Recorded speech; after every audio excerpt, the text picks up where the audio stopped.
Bueno, pues entre otras cosas el blanqueamiento permanente del fascismo, que es una cosa que también practica habitualmente la prensa española hoy, el Correo Grupo Vocento como el ABC. Entrevista a Giorgia Meloni y el titular es: no somos una amenaza para la democracia, pero sí para el poder de la izquierda. Como decías, Meloni es fascista y procede del partido fascista, el Movimiento Social Italiano, que después pasó a llamarse Alleanza Nazionale y después pasó a llamarse Fratelli d'Italia. Pero es que además, para gobernar, tendría que gobernar con Salvini, que ya le conoce todo el mundo, y con el partido moderado de centro-derecha, que sería nada más y nada menos que el partido de Berlusconi.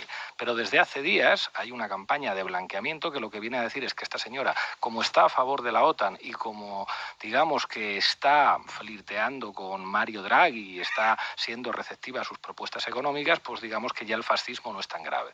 Un fascismo pro-OTAN y que en este caso asuma las políticas de austeridad que patrocina el tecnócrata Mario Draghi ya no sería tan malo para la democracia europea como un fascismo de otro tipo. Y creo que lo que puede ocurrir en la tercera economía de la zona euro, como es Italia, es una involución democrática grave si estos ultras, hasta antes de ayer, amigos de Putin, llegan a hacerse con el Consiglio dei Ministri italiani, como parece que va a ocurrir. Una de las claves para entender la degradación política italiana, que lleva siendo un laboratorio de la degradación mucho tiempo, es que allí se permitió que un corrupto, un delincuente y un violador como Silvio Berlusconi fuera propietario de varias televisiones y siendo propietario de varias televisiones se presentara a las elecciones y llegara a ser presidente del Consejo de Ministros. ¿Y Salvini italianos. en el banquillo?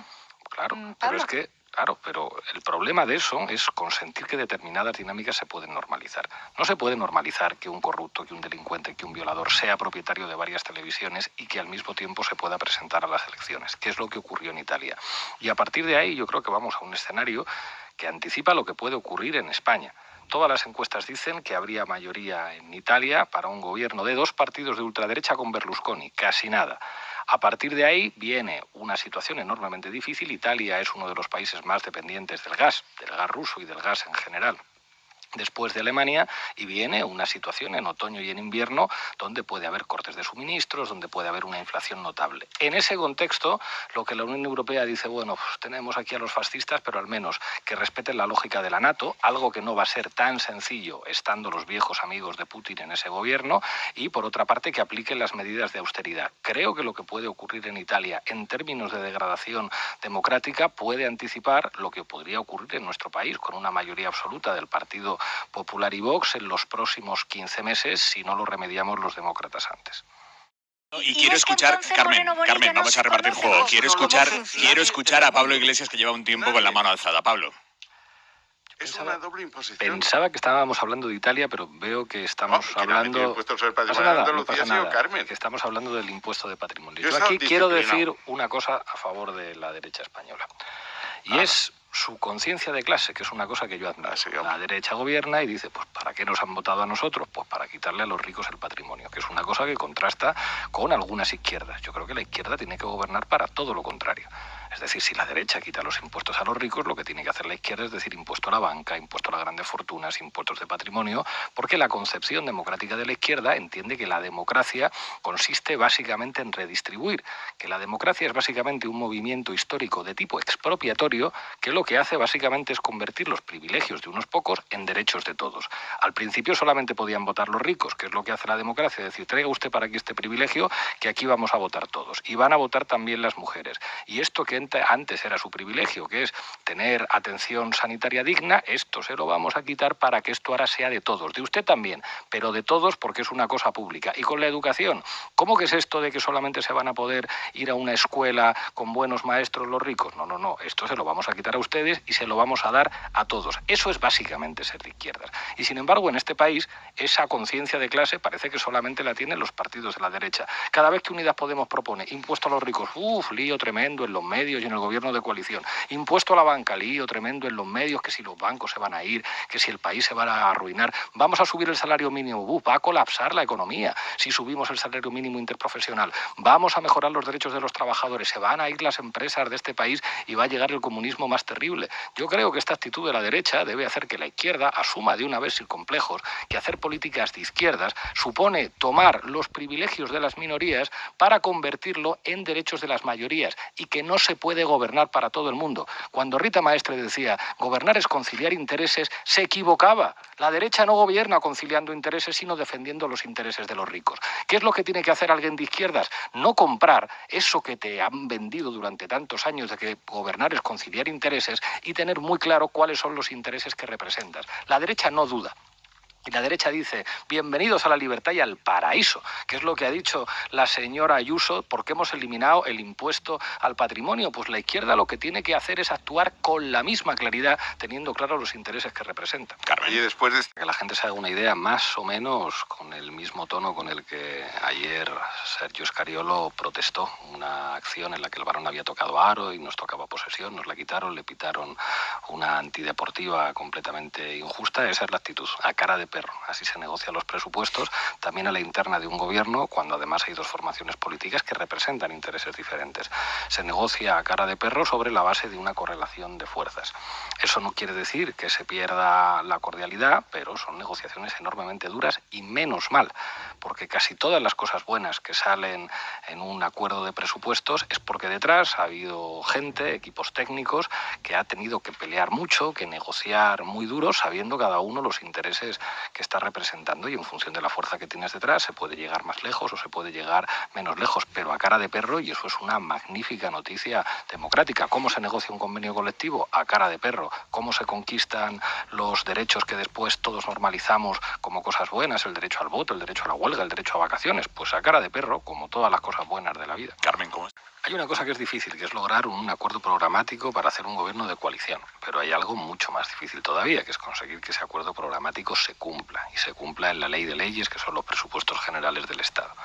El 98% de los conflictos que ha habido en el seno del gobierno de coalición ha sido cuando Podemos ha intentado que se cumpliera el acuerdo de coalición. Podemos no ha pedido la nacionalización de la banca o la nacionalización de las eléctricas, que no estaría nada mal. Ha pedido que se cumpla el acuerdo de coalición y todavía faltan por cumplirse algunas cosas, como por ejemplo la regulación del mercado del alquiler, que o se hace eso ya, o como a partir del mes de diciembre empiecen a subir los precios del alquiler, podemos tener una bomba social muy grave. Y yo firmé con Pedro Sánchez que en este país se iban a regular los alquileres.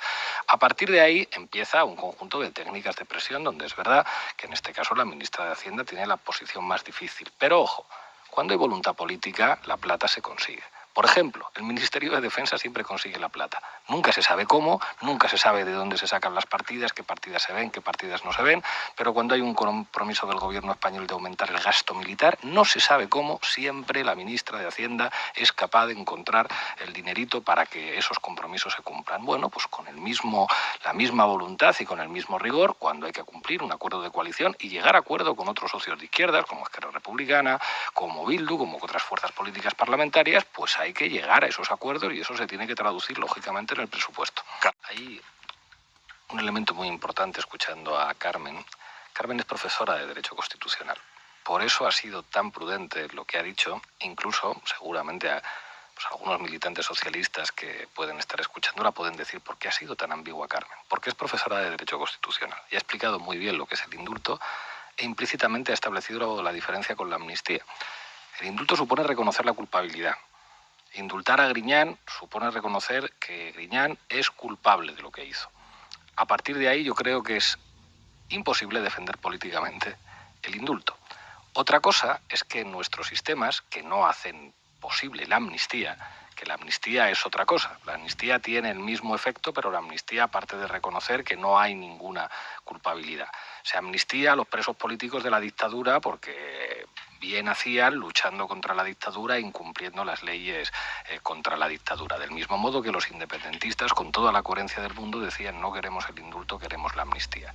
Lo que ocurre es que a veces el indulto se utiliza como si fuera una amnistía, queriendo decir que esas personas han sido condenadas injustamente. Carmen no lo puede decir, porque es profesora de Derecho Constitucional. Pero lo que tenemos aquí encima de la mesa es, si lo que se está diciendo es que eran culpables y que lo que hicieron no estaba bien, no hay manera de defender políticamente el indulto. Y yo estaría en esa posición.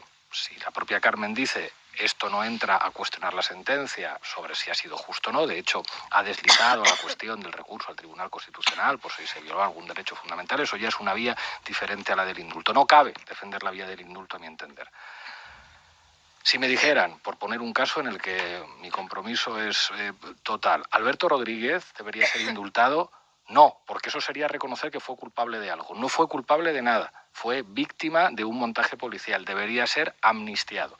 Creo que con esto estamos explicando claramente la diferencia entre quien reconoce que cometió un delito y dice ahora quiero la gracia del gobierno porque está mi partido en el gobierno, y quien, bueno, pues asume que a veces los tribunales actúan en contra de la justicia, que en el caso de Alberto Rodríguez yo creo que es evidente. Y digo, si el indulto de Alberto Rodríguez implica reconocer que lo que hizo está mal, de indulto para nada. Los indultos llegan al Consejo de Ministros, trae una lista el ministro de Justicia y dice, bueno, aquí tenemos un señor, le condenaron porque tenía cocaína, tal, pero resulta que tiene 3 hijos, se ha portado bien en la cárcel y no sé qué, todos los informes dicen que tal, su familia tiene necesidad económica, se está solicitando indulto parcial o indulto para que pueda salir, ver a sus hijos, cuidar a su familia, se ha resocializado, no sé qué. Esos son los indultos. ¿Eso es igual que Griñán? No. Es diferente. Entonces Carmen dice una cosa que es verdad, es muy difícil que una democracia pueda arbitrar un mecanismo jurídico por el cual un gobierno establece mediante la amnistía que los tribunales han cometido una injusticia. Eso es verdad y por eso no existe la figura de la amnistía. Lo que pasa es que precisamente por la finura y el detalle del derecho, el gobierno sigue teniendo una capacidad de gracia que en el fondo la única manera en la que esto se puede explicar políticamente, que por eso hay una diferencia entre la explicación jurídica y la explicación política, es acudir al mismo argumento de la amnistía. Es decir, se les indulta porque lo que les hicieron es injusto. Esto es lo que está diciendo la gente del PSOE. Hay que indultar a Griñán porque no hay derecho a lo que le hicieron. Pero esto no lo puede decir Carmen, porque fue vicepresidenta primera y porque es jurista. No pretendía yo interpretarla. Pretendía dar a entender a la gente por qué Carmen no dice las cosas igual que las diría otro militante del Partido Socialista que estuviera en una situación diferente. Pero claro que no es igual el indulto al robagallinas, entre comillas, que el indulto a Griñán. A partir de ahí, el problema es si lo que se dice, Pablo, si se reconoce, junto con el derecho, que lo que hizo era susceptible de reproche penal, no clave políticamente defender el indulto. Para defender políticamente el indulto hay que decir que se cometió una injusticia con ellos. Que lo diga alguien del PSOE.